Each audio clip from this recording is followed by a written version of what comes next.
Welcome back. After months of dilly-dallying on the issue of speed governors for heavy vehicles, the State Transport Department is now all set to implement the same after receiving directives from the Union Ministry for Shipping, Road Transport and Highways. Is the fitment of speed governor in motor vehicles.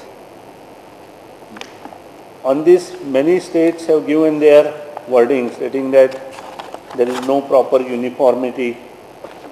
But at last, Union Ministry decided to be very strict on this issue, and they told all state governments and union territories to implement and enforce immediately. It may be recalled that the former Transport Minister Pandurang Madkekar had initiated the movement for the fitting of speed governors in all heavy vehicles in order to have a check on the speed of these vehicles on Goan roads. The move, however, was strongly opposed by the transport operators around the state. Briefing media persons, Transport Minister Mr. Sudhin Dhawlikar said that the state would reserve the right to decide on the speed that the speed governor regulates on certain specified routes. It is also decided to act as per the speed limit insisted by the Union Ministry, and also if required, state government takes its own decision in some of the areas where major transportation is going on. Further speaking, Mr. Dhawlikar said that strict action would be taken against overloaded vehicles plying on Goan roads. In this Union Ministry,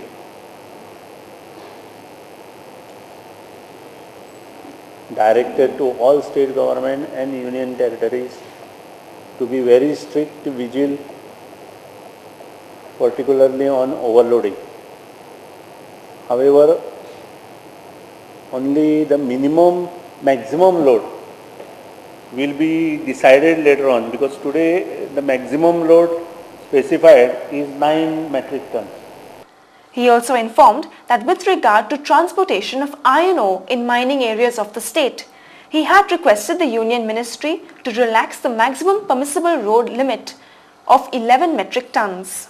So many states, including Goa, because of being a mine industry in Goa, I have also requested to the Union Ministry that to look into the matter so that the maximum load limit should be 11 metric ton. And it is supported by almost 3-4 states where mining is going on. And specifically, Union Ministry decided to look into the matter. Mr. Dhawlikar requested transporters to cooperate with the Transport Department to adhere to the rules.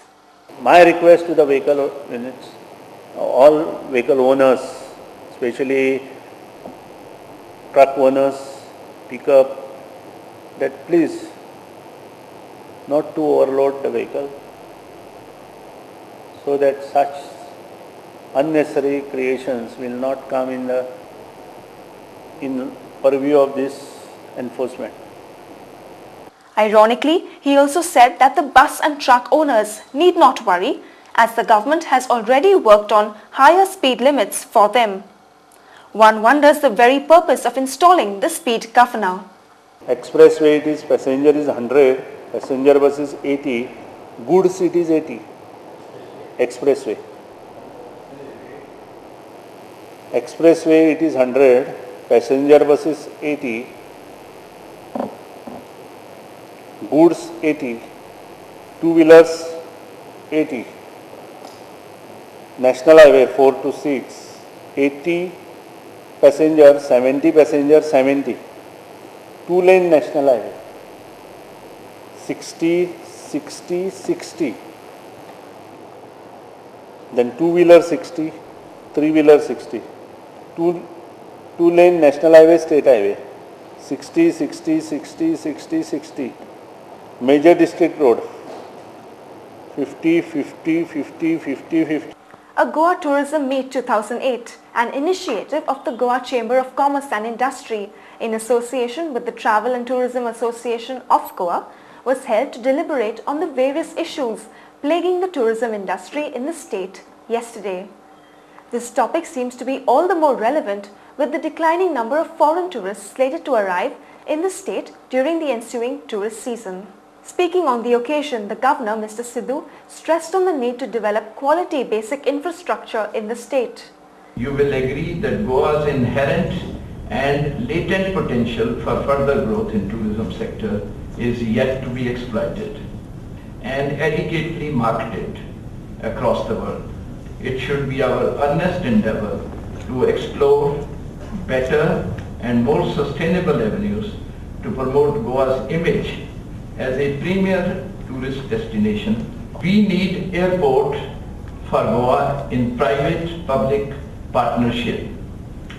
If Hyderabad can do it, if Bangalore and Cochin can do it, so should we be able to do it.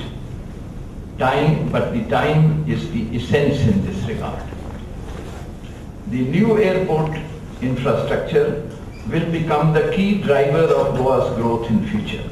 Newly appointed Governor of Goa, Dr. Shivinder S. Sidhu, said that there is a need to promote Goa as a tourist destination. The future of Goa's tourism will depend mainly on the upgradation and modernization of its infrastructure capacity, especially those aspects which impinge on tourism-related activity. Our effort should be focused on creation of modern, world-class facilities and systematic organization of all basic services like power, water supply, cleanliness on the beaches. Also speaking on the occasion, President of GCCI, Nitin Kunkolenkar, spoke about the vibrant Goa as an ideal tourist destination. Tourism is one industry which is considered as one of the most vibrant industry in the state of Goa. 35% of GDP contribution comes from tourism. A large line of rural sector depends upon this particular industry. Though it is concentrated only towards coastal belt, there is an immense potential of developing this tourism to the hinterland of the state.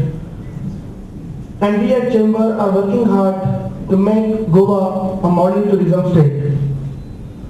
My colleagues in Chamber and my friends in TTAG are working day and night to make Goa a global tourism destination. Goa, as far as tourism is concerned, is quite short of the basic tourism, basic infrastructure that we need. I'm sure the government would give top priority to look at the tourism infrastructure in the state. If it is not dealt with properly, it is going to be one of the disasters in long run. Rajdeep Sardesai, Editor-in-Chief of CNN-IBN, said that the details of the Cash for Votes sting operation carried out by CNN-IBN during the recent confidence motion moved by the government would be made public within a week. Interacting with media persons in the city yesterday, he gave his reasons for not telecasting the sting operation as yet. We want to somehow or the other sensationalize, titillate, and when people like us say, no, we won't sensationalize, we will do the sting only after verification, we are told, no, what is the verification? Please put the story on air. So whatever you have, put the story on air, some mud will stick, and after that we will see what happens. That was not the basis of journalism. Journalism is supposed to have the process of verification, cross-checking. You are supposed to go through some rigor. But nobody wants to do it. And if somebody tries to do it, you will question the process.